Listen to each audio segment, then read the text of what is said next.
Jigdi chechkini qorami yetmagan qizlar qat'iy purash bo'lmaydi. Yaxshimisiz ko'pchilik, men bu qo'lamdagi va aqimdagi bo'lsa jigda, menlar bilisizlar, hozir shu vaqtning o'zi jigidlarning qattiq chechaklab puraqlari voyaga yetgan vaqtda bizning ma yurtda tag'i jigdi chechkiga unda qayerga kelib qo'ygan avval yo'q. Shunga bu yerniki jigdi chechaklari naiti sapta gulchini yig'ilmagan holatda. Tor dunyosi hozir shu jigdi chechkesili jigdesili qattiq qo'l qo'zg'ab ketgan bo'lib, men bu yerda jigdesili to'g'ri so'zlamayman, balki shu jigdi chechki to'g'ri so'zlamoqchi. Bu jigdininki jigidning mevasi biz odat yeydigan jigda tabiati 2 darajada quruq so'qoq, lekin ma jigidning chechki bo'lsa 2 darajada quruq issiq. Bunun qanday xususiyati bor desa, buningki bahni quvvatlash, ko'ngil xushlik yetkazish, yurak mengini quvvatlash, oshqozon jigarni quvvatlash, nerva va paylanch chingitish, bahni qo'zg'ash, ma'ni tutish, yuqumli kasallarning oldini olish qatorliq nurg'unlagan foydali taraflari bor. Bu shu jigdi chechkining o'ziniki. Va o'zi biz bu jigdi chechkidan qanday foydalimiz desak, araq qozoni, ya'ni shu araq tortilgan qozonda bu jigdi chechkini ashuni qaynatib, parlandırıp parlandırgan suyni, ya'ni jigdi araqi, bu jigdining parlangan suyni içpege vaqtda mush ko'ngliga xushlik yetkazdi, menga xushlik yetkazdi.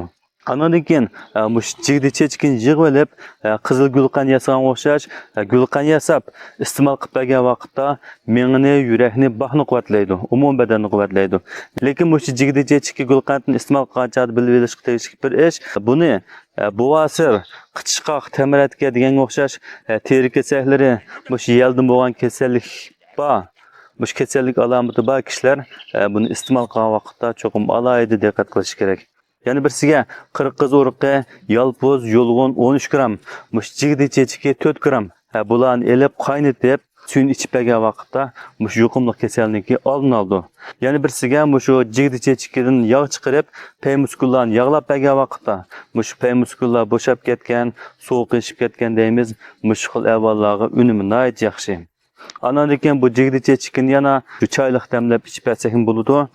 Buningki ziyonli ta'siri bo'lsa, bu issiqchan kishilarga ziyon qildi. Yana bir ziyonli ta'siri bo'lsa, buni ham kitobda ziyonli ta'sir deb yetdi. Endi mush qoramiga yetmagan qizlarga puratmaslik kerak deb.